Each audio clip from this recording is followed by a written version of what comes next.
Welcome to Unqualified Uprising. Today we are going to get into the Nick Shirley video because Adam and I just watched it. I am your host, Mike. Welcome, fellow uprisers, either watching us on Rumble or YouTube.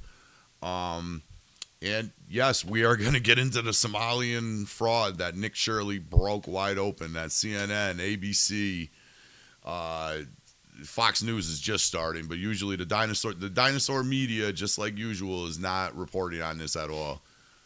I think the story broke before Christmas. We're obviously a little late because we always are, but we're going to get into it.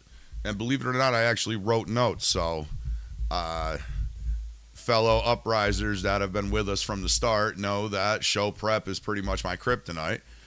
So, believe it or not, it is Saturday morning. It's January 3rd. It's 10:48. Adam got here at 9. So we actually, we're going to try a little bit harder, I promise. But we're going to get right into the Nick Shirley video. And we're going to try to link it possibly to this video just to give him his credit. I've never heard of him. Adam has watched him before because Adam watches everything. But he did an expose on the Minneapolis, Minnesota daycare / transportation / healthcare fraud of the Somalian community in the Twin Cities. If you watch the video, it's going to make you mad. No matter who you are, as long as you are a United States taxpayer, you should be very upset by this. No matter your political party, no matter where you stand with Trump, where you stand with anyone, you should not be happy. $9 billion possibility. $9 billion. The Somalia GDP is only $12 million. So that's kind of ironic.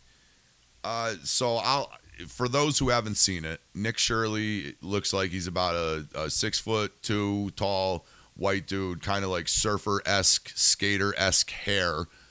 And he's just walking around with this older guy who's like either a private eye or some kind of fraud detective guy. And they just have a bunch of paperwork from the Minnesota State website that has all these child care facilities on it with all the numbers of children that should be on it or in it.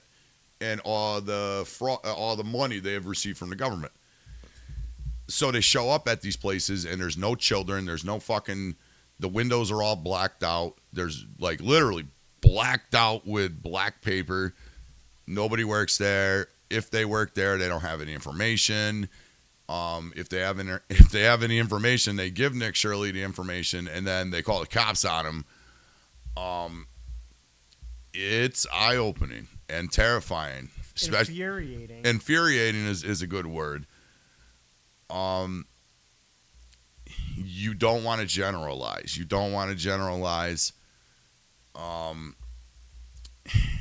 But in this case, it's almost comparable to like the Italian mafia.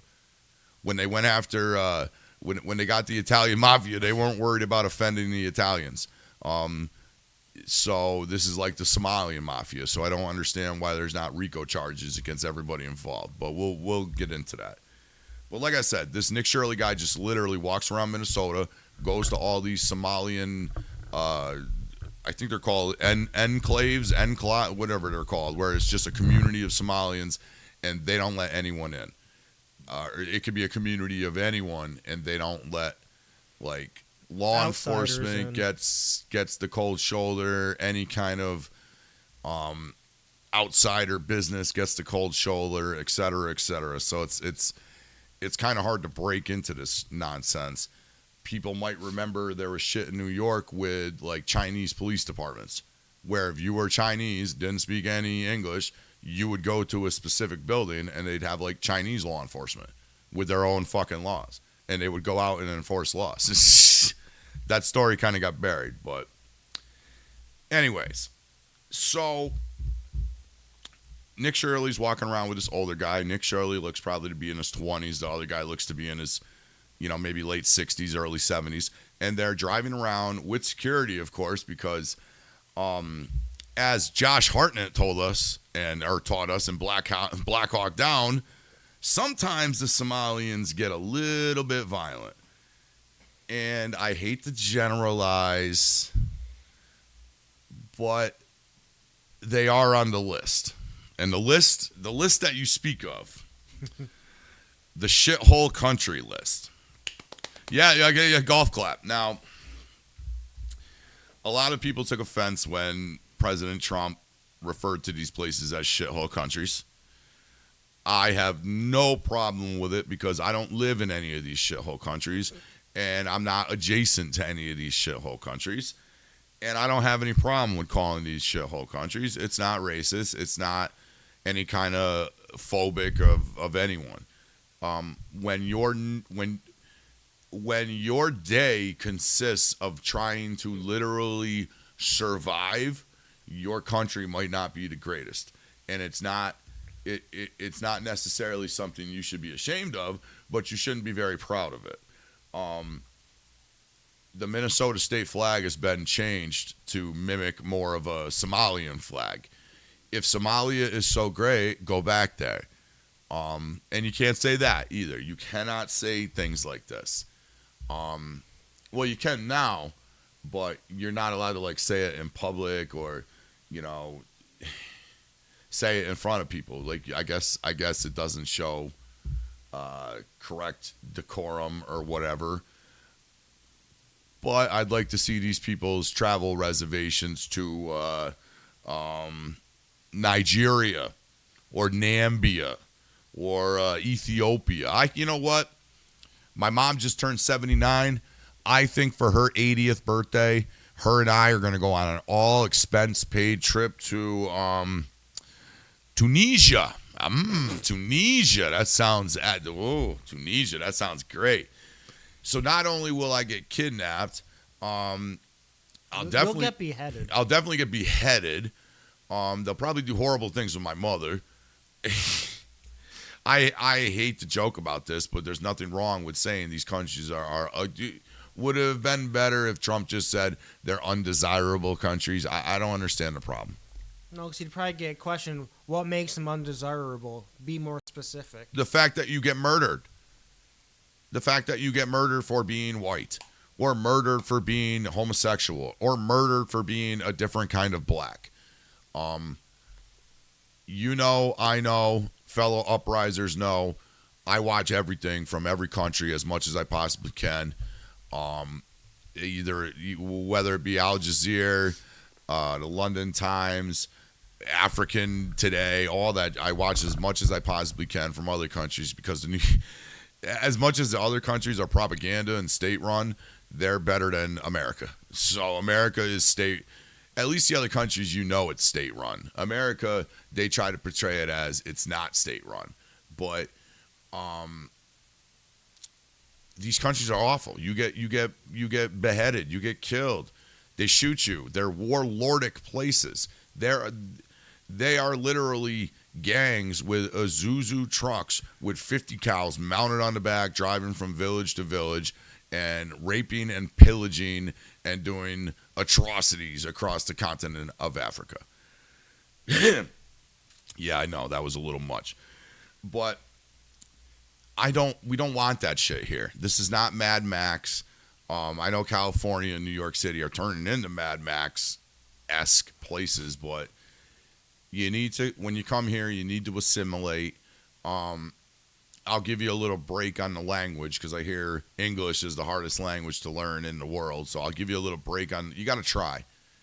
But there's nothing wrong with me or the government or any idiot on the street telling you to assimilate into America. You should assimilate. Not that we are Borg, but you need to.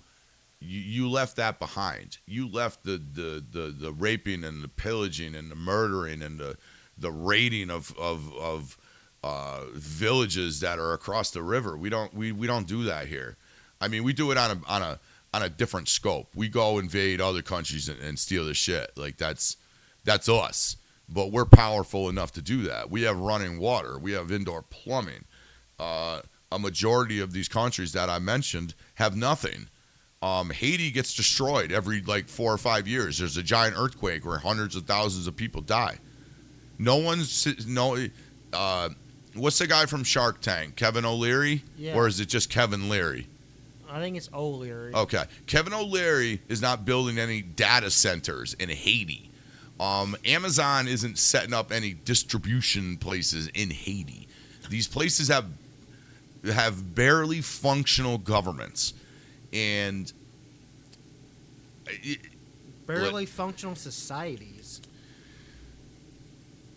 It's not just the Somalians. The Somalians are taking the cake right now because it's so prevalent. They had a place called the Leering Center. It's supposed to be called the Learning Center.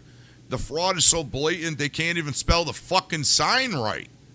Leering is something you don't want to do at children. And we definitely don't want a center for people that leer. They were scamming the child care. Hundreds and hundreds of children were supposed to be at these addresses. Nobody was there. Multiple daycares at the same address. Multiple daycares that were closed and then reopened the next fucking day. Money supposedly funneling into the terrorist organization Al-Shabaab.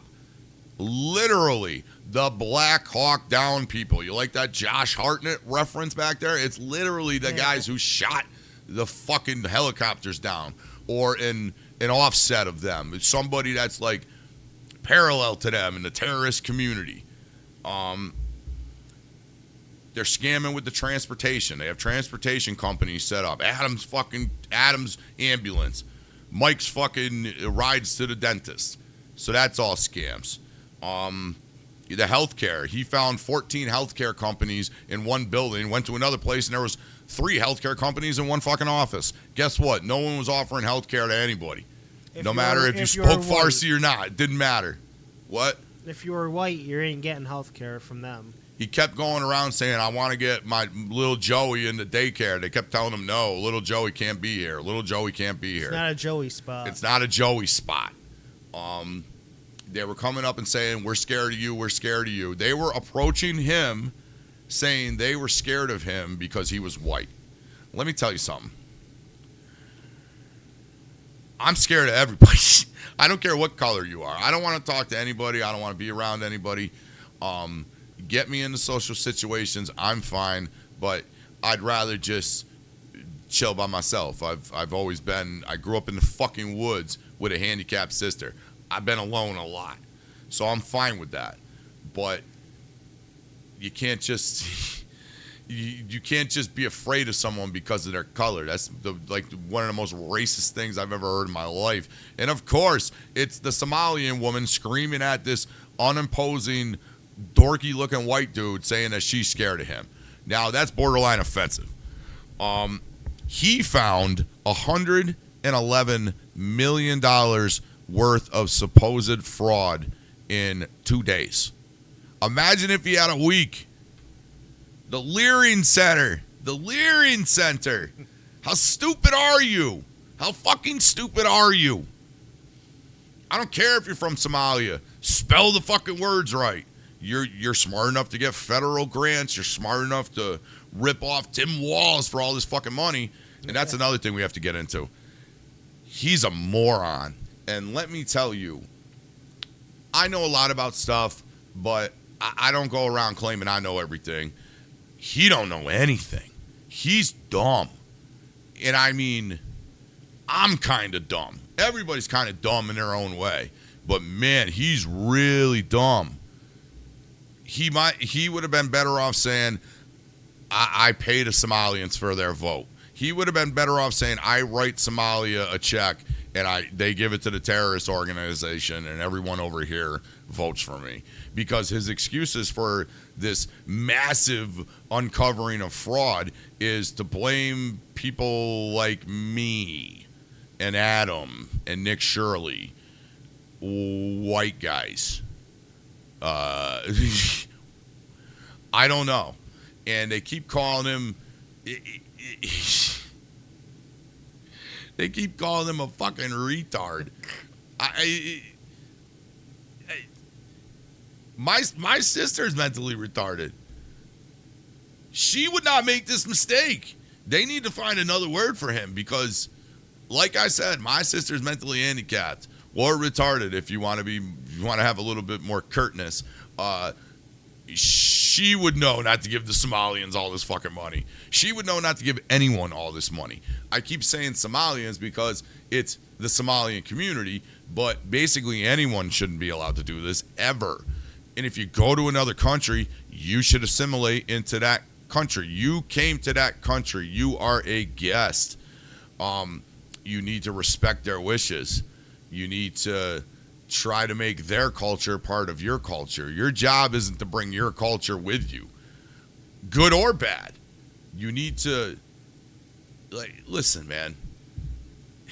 We live in New York. I am in New York. I'm in upstate New York right now. Think about it. I'm 3.5 hours away from New York City, where there's everybody, every race, every religion, every fucking anything, any creed, everybody. There's probably fucking snake handlers down there. There's everybody.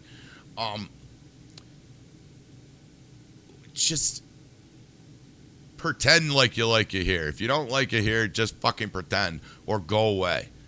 Stop stealing our money. Nobody likes that. Not one person. Except there was a woman in the video yelling at them, calling them ICE, which is another fucking stupid thing, because if you're not accepting immigrants into your own house, why are you out protesting ICE? You should just take as many immigrants as you can, stick them in your garage, and keep them there. Because I don't care how many immigrants we get, as long as they, want to come to this country to have a better life, not to support terrorism back in their home country. Or, I don't want the mental institution people that Venezuela sends us, and I don't want the fucking Somalian fraudsters. The Somalian GDP should be nothing. It should be zero. They export death and hatred and pirates. That's what Somalia exports. What do you think they have? They don't have anything. They barely have a government. I don't even think they have a government. And I think calling them warlords is being a little bit too mean to warlords. I think there are a bunch of people over there in shitty boats with AKs that are spray and pray, that go and try to take French ocean liners, and now the fucking French have security on there, so that ain't even working very well. They just shoot at them, and it's international water, so our military just goes out there and blows them fucking away. So I don't even understand why you would take pride in coming from there. You shouldn't. You shouldn't take any pride in coming from there. You should be offended at the way of life you had to live. You don't have to want for anything in this country. You don't. If you need water, you can get water. If you need food, there's programs. There ain't none of that shit in Somalia. And if you don't like it here, go to fuck back. That's not offensive to say. Sorry if you think so. It's not. It never has been. If it was offensive if it really was offensive to say, we would see all the people vacationing in Mogadishu. But nobody vacations in Mogadishu, because if I go to Mogadishu, I die. And that's pretty much the moral of the story. Nick Shirley had security because this community is known to be violent. What else? What else do you want? What else do you need to know that these people shouldn't fucking be here? They should not be here. And if they are here committing fraud and sending money back to their fucking hellhole of a country, that's wrong. It's always been wrong, and it sucks that it takes this guy to fucking expose it because no one else cares, including myself. I didn't know what was going on. I had no idea. Not that I should. I knew that Tim Walz was a moron. I knew that Tim Walz made white guy tacos, whatever the fuck that is, and I know he panders to the Somalian community so he can get elected, which is fucking you're condoning like barbarians. These are literally barbarians storming fucking ocean liners in the ocean, coming off of boats with motors that are barely enough to power a fucking golf cart. Like, have you seen these raids? Have you seen Captain Phillips? That's not just based on a true story. That is the true fucking story. I'm the captain now. Well, guess what? Nick Shirley has blown the fuck up. We're going to try to link him in this video if we can figure out how to do that. I give all credit and whatever. What do I got to do? Cite him? I don't know. I didn't publish any of his stuff, but good Lord, go watch that video. And make sure you're not getting ready to go do something nice because it's going to make you irritated and it's going to make you mad. But I have been Mike, and Adam has been assisting on our little Somalian fraud episode of Unqualified Uprising. And we will continue with another episode. And I don't know if it's going to be me getting canceled or I might have to tell you about my wonderful trip to Taco Bell. But we'll get into that the next time. So I have been Mike for Unqualified Uprising. Bye for now.